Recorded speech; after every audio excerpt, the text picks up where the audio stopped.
Hello, good morning students. This is Om Sharma from Social Science.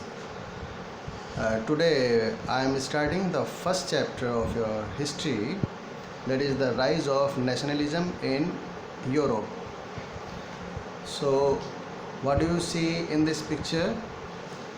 You can see there is a long train of the people and they are carrying their flags in their hands and they are marching towards the Statue of Liberty. And you can see in this also one above Christ and some saints and angels, and they are becoming very happy, gazed. So who drew this print? Who made this print? His name was Frederick Sariou. He drew it in 1848. So this is one very short question. So you can answer of this, that is Frederick Sariou, 1848. Is it clear? So what do you see? That is visualizing his dream. The Frederick Sariou visualizing his dream of a world made up of democratic and social republics.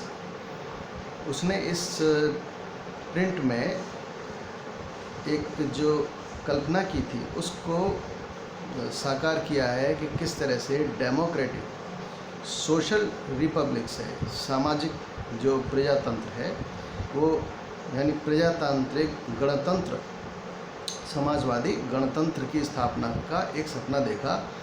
और उसने इस चित्र को बनाया कि उस समय पर जो है सभी जो बहुत सारे देश थे, छोटे छोटे उस समय पर राज्य थे, वो देश नहीं कह सकते थे, उस समय पर जो है उनको राज्य कहा जाता था, राजा थे वहाँ पर, और उन लोगों का छोटे छोटे राज्य थे। तो ये कल्पना सारियों ने की थी कि दुनिया में अपने अपने देश हो जाएं, यानी राष्ट्र, नेशन स्टेट बन जाएं, राष्ट्र राज्य बने, और उसमें सभी लोग जो हैं प्रजातांत्रिक तरीके से रहें, क्योंकि उससे पहले जो है वो एब्सोल्यूटिस्ट इंस्टीट्यूशंस कहते हैं, जो निरंकुशवादी संस्थाएं थीं, यानी कि राजा थे, यानी तानाशाह थे। तो उन सभी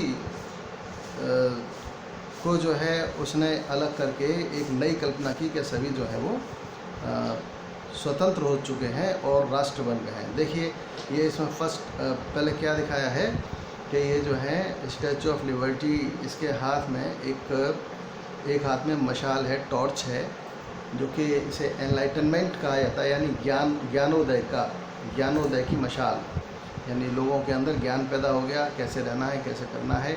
और दूसरे में चार्टर ऑफ राइट्स, यानी मनुष्यों के अधिकार, charter of the rights of man, ये दिया हुआ है ना।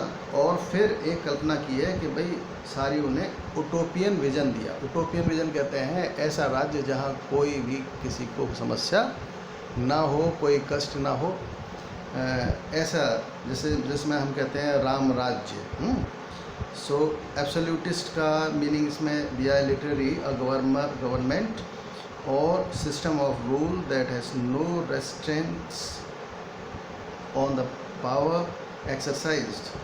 In history, the term refers to a form of monarchical government that was centralized, militarized and repressive.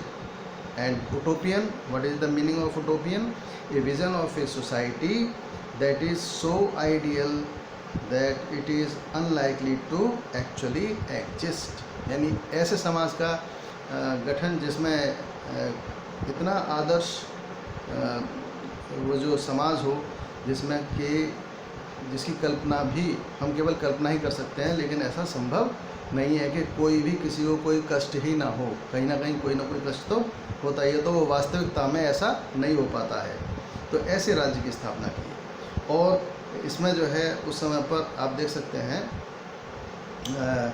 कि ये जो ट्रेन और द पीपल है, इसमें सभी के हाथ में फ्लैग लगे हुए हैं और अपने अपने देश को जो है प्रतिपादित करते हैं। इसमें यूनाइटेड स्टेट्स जो है वो उस समय पर उनका जो फ्लैग था वो सबसे आगे था। उसके बाद में स्विट्ज़रलैंड जो उस समय पर जो है यानी स्वतंत्र हो गए थे,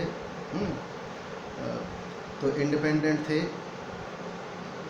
और बाद में बहुत सारे देश जो ऐसे हैं जो कि उस समय तक जो है राष्ट्र नहीं बने थे, विच बाय दिस टाइम वह ऑलरेडी नेशन स्टेट, यानी अमेरिका वगैरह ये सब जो हैं उस समय पर नेशन स्टेट्स बन गए थे।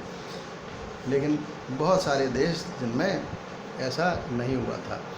ठीक है, तो ये इसमें जो है हम इसके बाद आपको अगली वीडियो में आगे की बात समझाएंगे। Till then, good bye.